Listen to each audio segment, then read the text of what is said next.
Tudo bem, pessoal? Bom dia, boa tarde, boa noite. Meu nome é Ulisses, tenho 29 anos, sou advogado e estou aqui para ajudar vocês a entender melhor o que acontece com o processo que entra nos tribunais. Legal? Acredito que nós tenhamos 19 aulas, tá? Bastante densas e espero que vocês gostem bastante da nossa jornada aqui juntos. Vamos lá? Bom, noções introdutórias, parte 1, né? Presumivelmente nós temos uma parte 2. E nessa parte 1 eu vou dar pinceladas para vocês de como se apresenta hoje um processo que chega ao tribunal.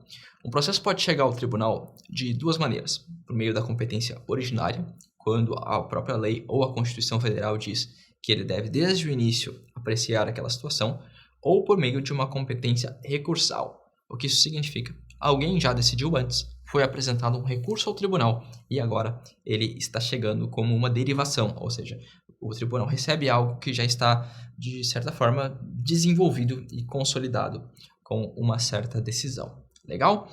Nós temos a disciplina do processo dos tribunais, a rigor, entre os artigos 929 a 946 do Código de Processo Civil, embora existam outros artigos que também regulem essa matéria, inclusive dentro do próprio código em questão. Tá legal?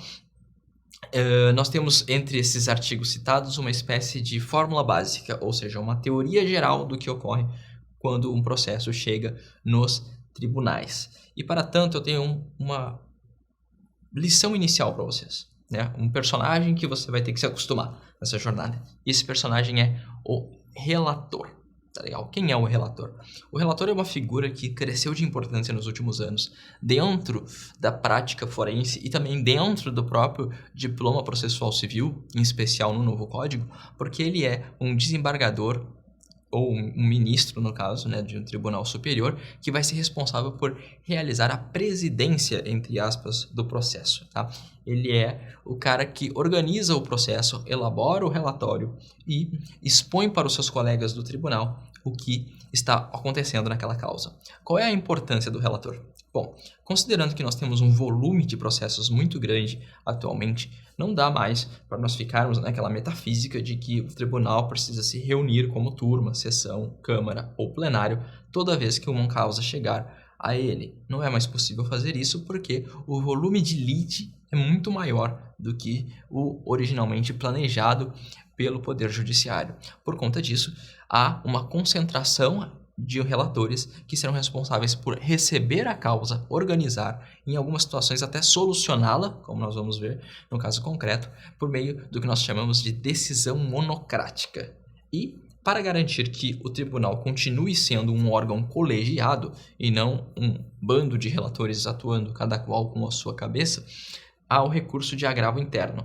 Esse agravo interno é o que acessa, o que permite à parte alcançar a colegialidade que é a essência do tribunal. Legal? Então nós temos aqui a figura do relator, né, que será o nosso personagem favorito durante esse curso, e também o agravo interno, que é o que permite à parte acessar a colegialidade do tribunal. Perfeito?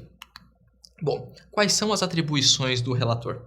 O relator, depois de receber os autos da secretaria, porque em competência originária ou recursal, os autos chegam ao tribunal, são recebidos por meio de uma secretaria, que o fará o registro e será enviado ao relator, né? Geralmente, também, a depender do procedimento, é possível que passe pelo presidente do tribunal, ou seja, os autos são apresentados ao presidente do tribunal, o presidente do tribunal os dá à secretaria e, ao mesmo tempo, ao dar à secretaria, ele também nomeia um relator, que será o responsável pelo processo.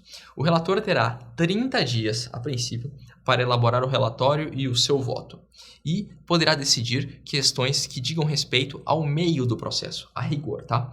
Porque é possível que ele também decida com concretude, com definitividade e solucione ele num ponto específico, que eu vou trabalhar ainda nesse slide. Mas, por hora, fique com a informação de que ele será responsável por organizar a casa e decidirá questões que não digam respeito diretamente ao mérito Por exemplo, questões sobre tutela provisória, questões sobre desconsideração da personalidade jurídica, questões sobre instrução processual, né? Ele pode, por exemplo, determinar que uma certa oitiva de testemunha seja realizada, pode determinar a realização de determinada perícia, isso em competência originária ou em competência recursal, tá legal? Ele também pode homologar a autocomposição, isso porque a legislação mais contemporânea diz que a autocomposição pode ser realizada em qualquer momento e grau de jurisdição. Ele também pode determinar a intimação do Ministério Público, né, seja quando ele atua como fiscal da ordem jurídica ou mesmo como autor, tá, para se manifestar nas causas em que o Ministério Público tiver interesse, evidentemente. E também pode realizar o juízo, pode ou deve realizar o juízo de admissibilidade do recurso. Ele que vai dizer se aquele recurso pode ou não começar o seu processamento perante o tribunal. Atenção especial para o ponto 6. Por quê? Porque ele pode examinar o mérito do recurso com definitividade, o que significa que ele faria as perfeitas vezes de um juiz de primeira instância, né? Se a causa tiver correlação com precedente vinculante. Eu não vou me aprofundar agora no que é um precedente vinculante, porque parte considerável desse curso vai ser sobre precedente vinculante. Então você vai enjoar de ouvir as palavras precedente vinculante. Porém, o que eu posso dizer para vocês é que o precedente vinculante é aquele entendimento previamente estabelecido pelo tribunal e que os seus integrantes deverão seguir. Se os teus integrantes deverão seguir porque o tribunal já se manifestou sobre essa questão, não é preciso que o relator elabore propriamente um relatório e um voto para ser levado a um órgão colegiado, como ocorre em regra. Nesse caso, especificamente nesse caso, ele pode solucionar o mérito da causa, tanto adotando a procedência ou a improcedência do pedido, conforme esteja ou não em conformidade com o precedente vinculante. Tá legal? Na próxima aula, nós trataremos com mais especificidade como que se dá o andamento do processo pelo relator nos tribunais. Legal? Vejo vocês em breve. Tchau, tchau.